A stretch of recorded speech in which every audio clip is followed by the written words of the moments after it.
Hello, Christ Chapel. Pastor Ryan here, checking in. I came across an article in Time magazine titled, "Christianity offers no answers about the coronavirus. It's not supposed to." It caught my attention for sure.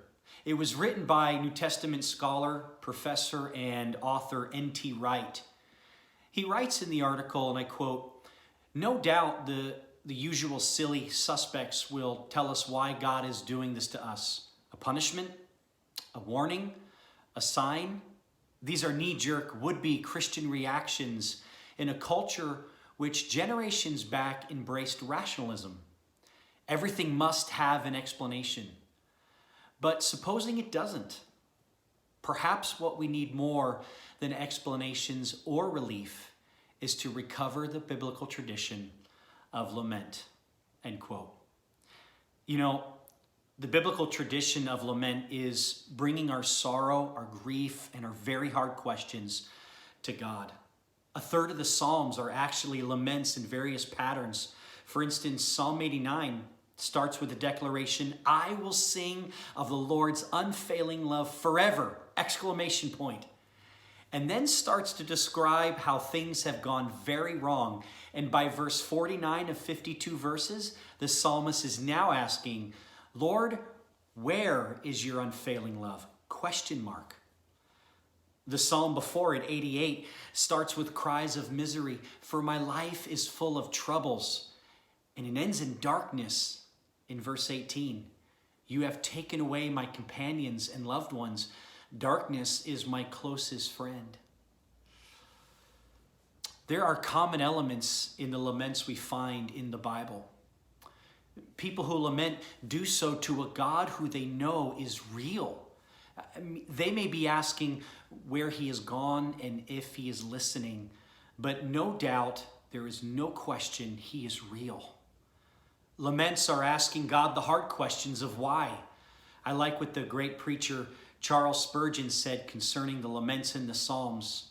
He writes, quote, "Faith is allowed to inquire of God and even permitted to expostulate with him and put him in mind of his own promises and ask why apparently they are not fulfilled.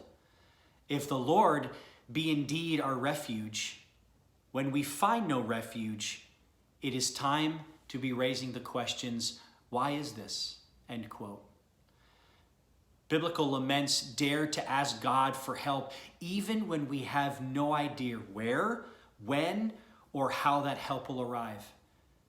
And lastly, biblical laments show us that ultimately we don't land on our own understanding or place our trust on the need for an explanation. Rather, we land on the author of our existence and salvation and destination. We land on the hope of his fulfilled promises and the unchanging faithfulness of his character. You know, we can lament because God laments. The Bible shows us that by Genesis chapter 6, God's heart was broken because of the extent of humanity's wickedness. All throughout the Old Testament, God grieved the idolatry and the disobedience of his chosen people. Jesus grieved at the tomb of his friend Lazarus. Jesus lamented in the Garden of Gethsemane, asking if there be another way. He cried out on the cross, asking why God had forsaken him. There are theological outcomes to these questions for sure, and at the same time, real human moments of lament for Jesus. The Spirit groans within us, and so does creation, as the Apostle Paul says, in the pains of childbirth. The God of the Bible, all-knowing and all-powerful, laments and does so along with his creation, and most importantly, you and I. So how about you, friend? As I have talked to some of you, we have lamented together in loss and in the absence of explanation. And I find those moments to be especially sacred, binding us together. Let me end with how N.T. Wright concludes. As the Spirit laments within us, so we become, even in our self-isolation, small shrines where the presence and healing love of God can dwell. And out of that, there can emerge new possibilities, new acts of kindness, new scientific understanding, new hope. End quote.